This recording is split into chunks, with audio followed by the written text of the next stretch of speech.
everybody, and welcome back to Gregtech. New Horizons. How's your guys' day been? Good? Let me know down in the comments below. So, last episode we got ourselves fluid P2P automation for all of our fluids, and now we can send those anywhere we want and actually craft stuff. For example, we're crafting sulfuric acid, hydrochloric acid, iron trichloride, and we're also even electrolyzing salt water, which it looks like it's done. Right now it's doing sodium persulfate because we're going to need that today. And all of those guys here were used for making circuit boards. We were running out of circuit boards for making circuits, but that's no longer an issue. But the problem is now we are running out of the components, like all the other components, like all the SMD stuff for making circuits, which isn't great. And I have gone ahead and done a bit of upgrading around the base. As you can see, all the machines in here now are IV tier machines, which is nice. So I'm making a bunch of EV tier circuits because we're out of IV tier circuits, so we need more of those. We got ourselves our alloy blast smelter last episode, which allowed us to make a bunch of different alloys that are needed for making multi-blocks. And we're going to be using all those multi-blocks now today for ore processing. I cannot wait. The last thing I did update on our setups over here is actually our power storage. Right now, this guy only had an output of 1 amp of LUV tier power.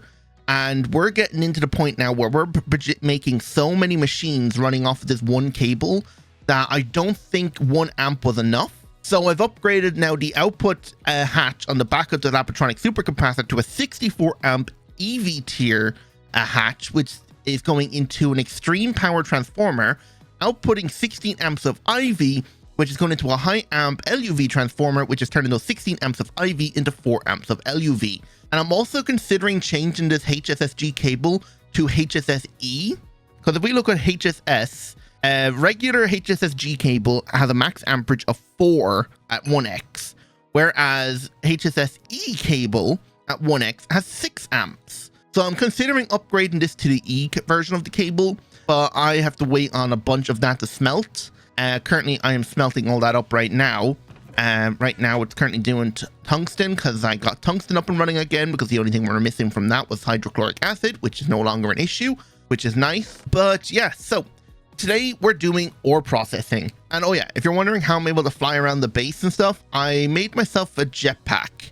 We're no longer needing like the flight potions, but I will keep them on me just in case we run out of power if we're out somewhere or we need like more steady flight. But essentially this jetpack here is just the upgraded version of our nanoplate. So that guy combined with an electric jetpack, and that is just made with this, with the IC2 jetpack, which is very basic. It just requires some HV circuits and some copper.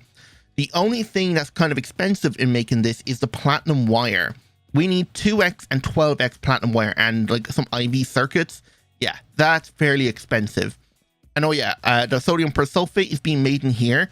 By electrolyzing salt water, we get ourselves sodium hydroxide, and it turns out you can use that sodium hydroxide with sulfuric acid to make sodium bisulfate. I thought I had to do it with salt, but no, we can actually use the sodium hydroxide we're getting to make sodium bisulfate, electrolyze that to make ourselves sodium persulfate, even get some hydrogen back. And that's all being made in here. And radon is actually something I wanted to get set up as well, and that's actually being done right here. Radon is made by using uranium-238 on circuit 8 with air and a stack of plutonium. But unfortunately, this guy ran out of power. I don't know how, because, I mean, nothing else here ran out of power. But this guy somehow ran out of power and voided our stack of plutonium. So I'm going to have to get more. But the only way to get more is by electrolyzing the uranium, and we don't have that much. So we're going to have to go to Phobos and Deimos and start mining up some uranium ore veins. But I didn't want to do that yet until we had ore processing set up.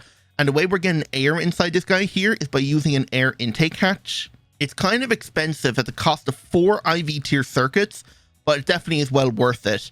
And we can actually put this air intake hatch on a vacuum freezer, which is what I actually did before I had it on that guy, to make liquid air. And we can centrifuge that for making a bunch of other gases we're going to need, like argon and the noble gases, which is for deuterium and helium. So yeah, we'll probably figure that out later. But first, let's have a look over here and how we're going to be doing ore processing.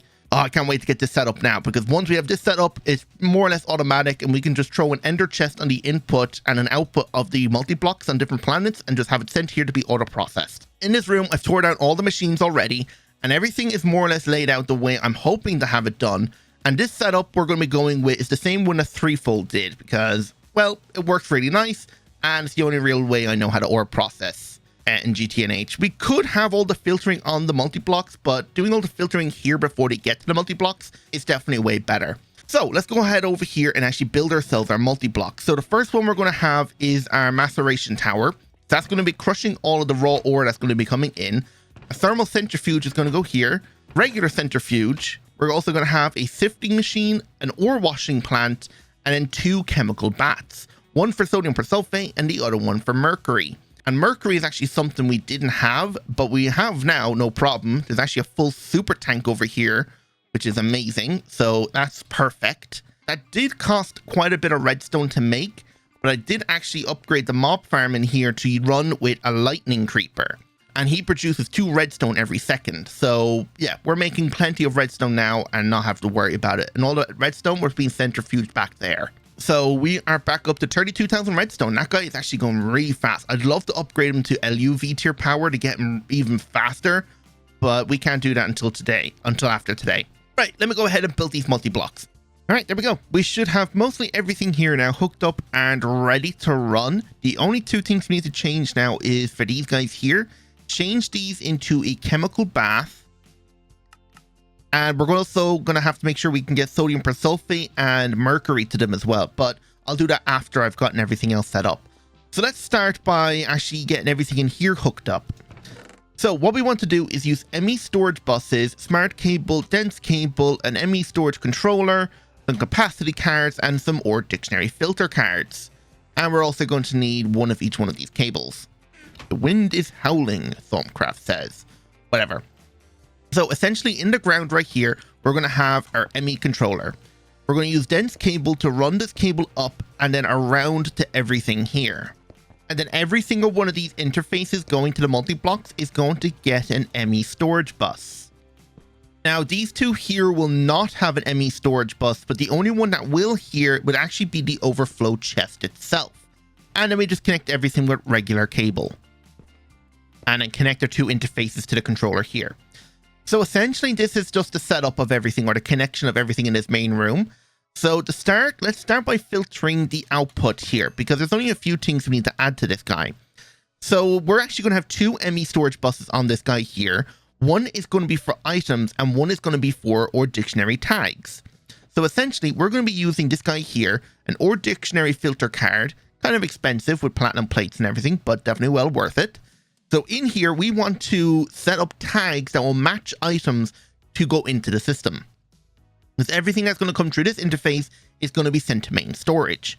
So the first thing we want to set up is dust. So if we say dust and then star, which is wildcard, I think, that will make it so any item in here that matches the tag dust will be sent in.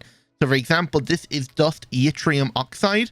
So dust star, and that star matches yttrium oxide. It'll match chromo, alumino.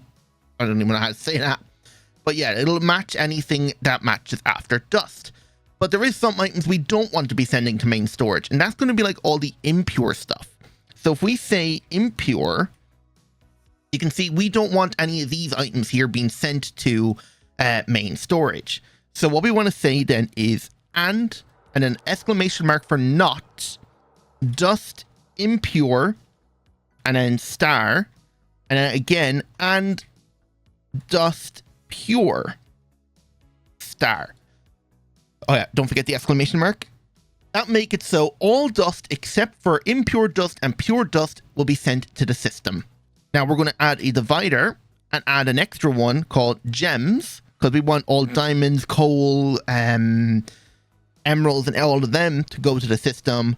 And we're also going to add in an extra one. You hit enter to save. We're going to add one more, and that's just going to be ingot, because I'm thinking I might still add a multi-smelter onto the end of this thing, but I'm still not 100% sure. But essentially, this will say allow all dusts, but not impure and pure, and allow gems and ingots into the system. And the last thing we want to do is add this as a higher priority, because we want to make sure those items that are ready to go into the system go straight to the system and not be sitting around waiting. And there we go. So that's that set up. And then we have a few more to do. So those impure and pure dusts that we just told this thing not to accept, where are they going to go? Well, they're going to go into the centrifuge. So similar thing in here, or dictionary filter card, we wanted to say just accept dust, impure, star, and we're going to also allow it to say dust, pure. So just allow impure and pure dusts into this filter. All right, that's mostly everything. The last thing we need to do is actually tell this storage bus here for the overflow on a minus priority, because we want this to be the last place things go. And the last actual ore filter card we're actually going to use is on the macerator. So we're going to add an extra storage bus right here, connect it to the network, and we're going to tell this guy here to only crush raw ore. So there's a lot of raw ore we're going to be getting now thanks to the new update, instead of just getting like the regular ore. So we're going to be getting raw ore. So for example, like raw ore cinnabar. So we want to tell this guy here inside the ore dictionary filter, we want to say raw ore star. So all raw ore will go through the macerator. And we're also going to have another type of ore that's going to come through here. And that's actually going to be centrifuged ore. A lot of all these centrifuged ores that come from the thermal centrifuge, the only thing that can be done with them is the crush. So what we want to say is, for example, let's just say, find one in here. Yeah, here. So iron ore, centrifuged iron ore, that is called crushed centrifuged iron. And the only thing that can be done with that is either smelt it or macerate it. So we're going to macerate. So we're going to say crushed and then centrifuged and star. So any raw ore or crushed centrifuged ore will automatically go through this guy here. And that's, I think, all the ore filtering that needs to be done. The rest of it can be just filtered manually by putting the items inside the input bus. So for example, we want to say, let's just grab something out of here. This is crushed magnetite. What can we do with that?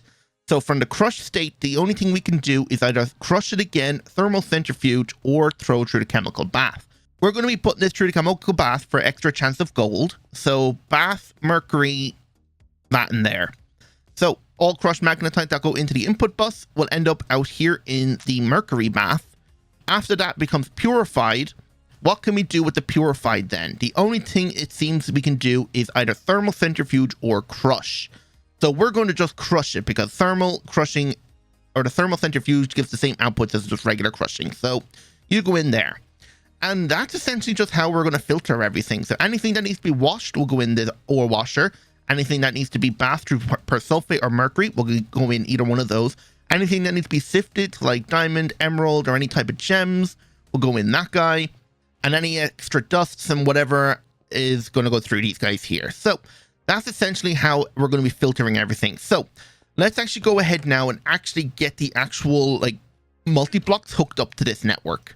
Right, so the way we're going to be setting this up for the multi-block is every single output bus is going to have an ME interface. And then every input bus is going to have an ME storage bus. All right. And then we just need to connect all of the output buses to the same cable. So we're going to be using smart white cable to connect all these together. And this is actually going to be connecting to the ME controller.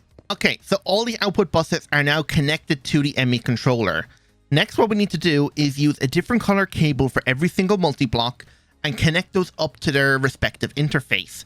So we know this one here is for the macerator. So we'll just run this cable down, run it across, and then connect it here. Next up, then we want to say the thermal centrifuge. You run down and you connect right here. All right. And I just need to do that for every single one of these multi-blocks. And this is probably going to turn into a bit of spaghetti, but not much I can do about it. All right, all the cables are, I think, run over there now. So the only thing left to do is actually give these guys their material they're going to need. So sodium persulfate is going to go in here, and mercury is going to go here. Or do I have those backwards? Actually, I think this one here is mercury. Which one did I say was mercury? Mercury is the light blue network. So yeah, this one here is going to be mercury. So P2P, P2P. And we're just going to connect these to this network here. Now, we're probably going to need some cable anchors because, unfortunately, colored networks automatically connect to regular smart cable. So, cable anchors, and we can turn all these back into regular cable. We don't need them colored anymore. So, for this one, cable anchors go around, and then just run this cable up and around to there. All right, so now we just grab out our memory card and change them. So, this one here, right-click for fluid, set you to mercury input, and then this guy, right click fluid, and you are going to be the sodium persulfate input. There we go. So that should be filling the input hatches here with the respective fluid, right? Yes. And are you doing the same? Yes. And these guys are pretty much ready to go. So the last thing we need to connect now is the output and give everything here power. So we're going to be using quartz fiber cable. And we're going to say, come under here. And this one is going to be connected to this network here. So we just want to say, put a quartz fiber cable there. And then run this cable down and connect it here. So that will give this guy power through the quartz fiber. And we can do the same here, here, here, here, down. And the brown has got it. The white one can go there. So everything here should have power now and is online. 7 outputs, you're online, we're seeing lights on everything. This one here is not getting any lights. Now he is. So everything should be ready. So we still haven't filtered every single item inside here. So there is still a chance, for example, the magnetite to go into the thermal centrifuge because we don't have anything in here. So let's find a material that we want to put through the thermal centrifuge first. Okay, we can put scheelite through. Scheelite, if we were just to crush it, we'd just get manganese, but we can get ourselves molybdenum by doing it this way. But also we could just wash it and get molybdenum double way. We're getting plenty of calcium. Okay, no, we can't do that way. But this one here can be regularly ore washed. Okay, this one works. Rock salt. Rock salt, we want to thermal centrifuge to get borax. So we can put rock salt in here. And then the last thing we want to set up then is, for example, like the diamond. So diamond is going to be ore washed and then put through the sieve. So you go in there. And then last but not least then is sodium persulfate. What are we going to wash in that? Okay, yeah, we can throw antimony through it. So antimony can go in there. So now everything should have a filter inside its input bus. So now if we just grab a random chest, break the inputs, put this chest here with the items down, and we're also going to need a way of being able to put the items into the interface. So we're going to need a conveyor belt. So if we come back here with large PVC pipe, we can tell this guy here to connect and then insert. So that will suck all the items out of the chest and put it in here. And if it doesn't have a place to go, it should end up in overflow. You're filtered. You're filtered. Oh, this guy here is not filtered. You know what? Everything just went to the ME system. Yeah, I forgot about that. So we want to be filtering items like flint in here. So if we go look inside the ME system here, are we going to see all the crushed stuff we just added? Yep. All right, we're also going to need one on the back of the overflow chest. So let's try that again. All of these items in here, and they should end up in here if they don't have a filter, and they are. So we just tell this guy here to import, and off he goes. All right, and now let's go turn on all the machines. So macerator, you have anything? Nope, but we'll turn them all on. You have something, and you are loud. Let's give everything here a muffler upgrade. So you have antimony, so turn you on. You filled with water, and he is running. You haven't got... Oh, you have your magnetite, so turn you on, and now we're getting extra gold. There is also this batch mode. I don't know if it actually does anything. Yeah, it does seem to increase the amount it does, but by how much, I don't know. And then regular ore wash these things in here. Recipe was found, but had internal error. Ow. Oh, no, it's working now. Okay, I don't know. But yeah, everything here should be working. Oh yeah, and you need that too. But yeah, you can see all the purified magnetite that's being washed is being crushed. And everything has already been thermal centrifuged. This is amazing. And all the purified magnetite that's coming out from the crusher is being centrifuged automatically. Oh yeah, this is working exactly as I'd hope. So what I'm going to do now is spend probably the next, I don't know, hour going through these chests just to pick out random items and see if I can start getting everything filtered. And then once we're done that, we can essentially just start hooking everything up and pumping it through to be processed. The only issue is we're probably going to start filling up our ME system right now. I did actually go ahead and build a second set of storage drawers, or a third set. So I guess we can start filling these ones up because all of these drawers now are almost got something in them. So yeah, we're going to now need even more storage. But yeah, let me see what I can do here. All right, ore processing has been running for a while, and I think I got more or less everything filtered. There's probably still a lot of stuff I missed, but I won't know until I put the chest down and see whether or not it stays in the output or the overflow. But right now, everything seems to be working well. It's just the input hatches on most of the multi-blocks are currently full. That's why things keep entering back into here. Currently washing all this galena. Because now what we want to do is actually start turning all of that galena and sphalerite that we saved a while ago and finally make ourselves indium. Indium is actually going to be the next material we need to be able to get into LUV tier power. And we're going to need to make a lot of it. And the way you make it is by combining together indium concentrate and aluminium dust. Indium concentrate is made using that purified sphalerite and purified galena with sulfuric acid in a chemical reactor. So we're going to be doing this recipe here, which gives us 72 buckets at a time. And if that's the case, actually, I'm going to need a bigger output hatch. So I need, I think, IV hulls. So I think it's IV machine hulls with gold tanks gives us an IV input hatch that should hold about 128 buckets, which is more than enough to carry the 72 buckets we're going to be getting out of this. So while they're crafting, let's go ahead and set up the chemical reactors, and we're going to be doing them up here. So we're going to need 2 chemical reactors sharing a wall, similar to how these guys are built. So we're going to need an input bus and an input hatch. Input hatch is going to be for the sulfuric acid, and it looks like we only need 36 buckets for it. Yeah, we're not going to be able to do it with an MV1. A HV1 should be able to do it, but we're not making any of those. We're making IV ones. So IV input hatch, we're going to need an input bus for the purified sphalerite and galena. So in they go. They are going to then output here and input here. Okay, and we're also going to need energy going into the back of this. Let me hook this up to power. All right, so you point down the way. So you're going to be sulfuric acid. Items are going to go in here. We're going to output the indium concentrate into this output hatch, output it into this input hatch that's going to be working on this guy, and then we're going to need an input bus and an export hatch and an export bus. So let's say the export hatch will be here, and that will be for the lead zinc solution that we're going to end up making.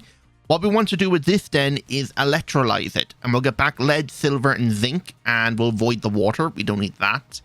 But we're going to be getting quite a lot of this now, so the same amount as we are getting indium concentrate. So we're going to have an input and output bus, input and say output here.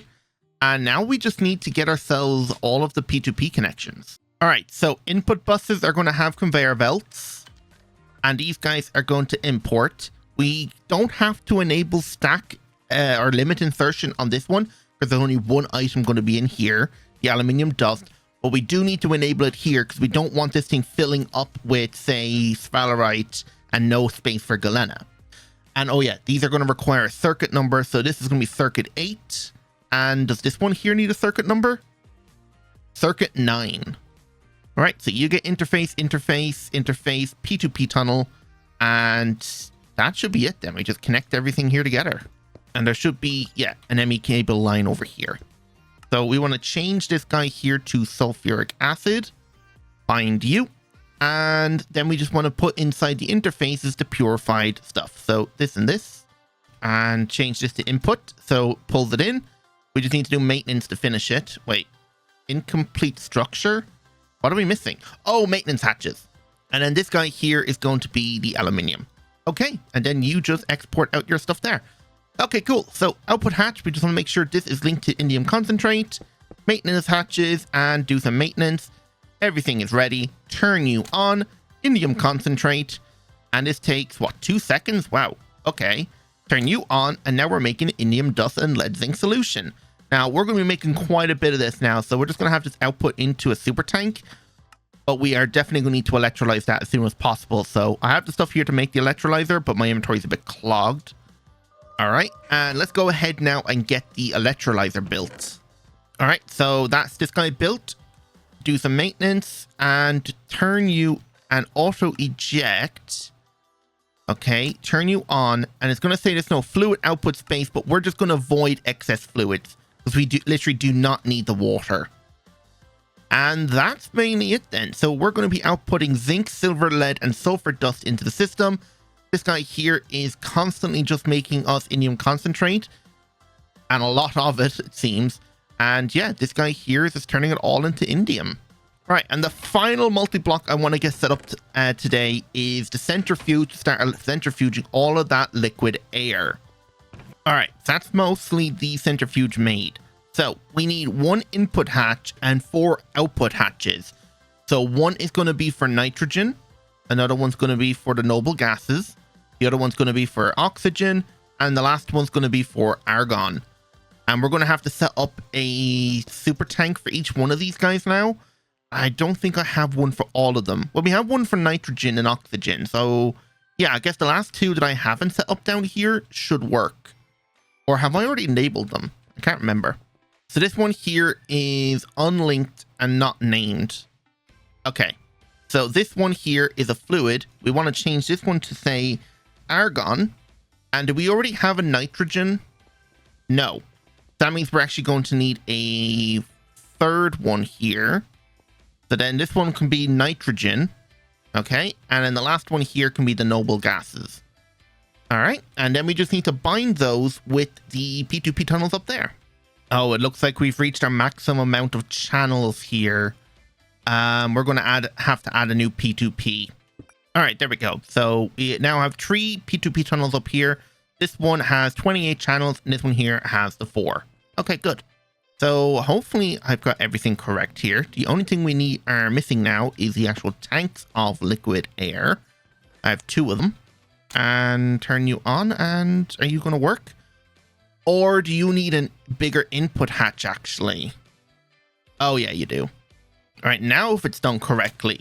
Yes, there we go. I had to also upgrade the nitrogen output hatch to a bigger one as well. But yeah, there we go. So now if we come down below, we should see those fluids in their designated spot. Yep, argon, nitrogen, and noble gases. Perfect. And we're currently almost full on this again. And we're full on hydrogen. Oh, wow. Yeah. Okay, so there we go. And how's ore processing? How much of this has it gotten through since? It's done it all. Perfect. How much indium have we gotten already? 122. Nice. And oh yeah, that's a lot of purified galena and sphalerite. They're down below in their own storage slots. I think they're, yeah, right there. Okay, so I'm probably going to spend between now and next episode just trying to process up as much of these ores as I can. So like everything just should get pulled out, and whatever's not filtered will end up in here, hopefully. Everything seems filtered so far. Wow, okay, we're good. So I'm going to end it there. Hope you all enjoyed. And if you did, don't forget to hit the like button, subscribe if you're new, and hit that notification bell while you're at it then as well. So without any further ado, goodbye.